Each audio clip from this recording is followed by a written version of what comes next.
അങ്ങനെ ഇവർ രണ്ടുപേരും ഈ വലീദ് ബിൻ വലീദിനെ മോചിപ്പിക്കാൻ വേണ്ടിയിട്ട് മദീനയിലേക്ക് ചെല്ലുകയാണ്. അങ്ങനെ പ്രവാചകനുമായിട്ടൊക്കെ സംസാരിക്കുന്നു. ആ പറഞ്ഞ സംഖ്യ 4000 ദിർഹം, വലിയ സംഖ്യയാണ് ആ കാലത്തത്.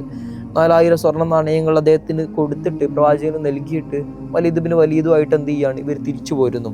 അങ്ങനെ മക്കയുടെയും മദീനയുടെയും ഇടയിലുള്ള ദുൽഹുലൈഫ എന്ന സ്ഥലത്തെത്തിയപ്പോൾ, ഇന്നത് ഇഹ്റാം കെട്ടുന്ന പോയിന്റാണ്. അങ്ങനെ ദുൽഹുലൈഫ സ്ഥലത്തെത്തിയപ്പോൾ ആ രാത്രി അവരവിടെ മയങ്ങി ഉറങ്ങുകയാണ്. അന്ന് രാത്രി അവിടെ തമ്പടിക്കുന്നു. അവിടെ രാത്രി ഉറങ്ങിയിട്ട് ബാക്കി യാത്ര ചെയ്യാമെന്നതായിരുന്നു തീരുമാനം. രാവിലെ ഉറങ്ങി എണീറ്റപ്പോൾ ഖാലിദ് ബിൻ വലീദ്, തൻ്റെ സഹോദരനായ വലീദ് ബിൻ വലീദിനെ അവിടെ കാണാനില്ല. എല്ലായിടത്തും പരതി നോക്കി. അദ്ദേഹത്തിന് അവിടെ ഒരു കത്ത് മാത്രം കിട്ടുന്നു. കത്തെടുത്ത് വായിച്ചു നോക്കിയപ്പോൾ അത് ഇപ്രകാരമായിരുന്നു: പ്രവാചകർ സല്ലല്ലാഹു അലൈഹി വസല്ലമ തങ്ങളുടെ പെരുമാറ്റത്തിലും അദ്ദേഹത്തിന്റെ സത്യസന്ധതയിലൊക്കെ അത്രമേൽ ആകൃഷ്ടനായ ഞാൻ ഇസ്ലാം സ്വീകരിക്കുന്നു. ഞാൻ തിരിച്ച് മദീനയിലേക്ക് തന്നെ പോവുകയാണ്. എന്നെ അന്വേഷിച്ച് വരേണ്ടതില്ല എന്നതായിരുന്നു ആ കത്തിൽ ഉണ്ടായിരുന്ന ഉള്ളടക്കം.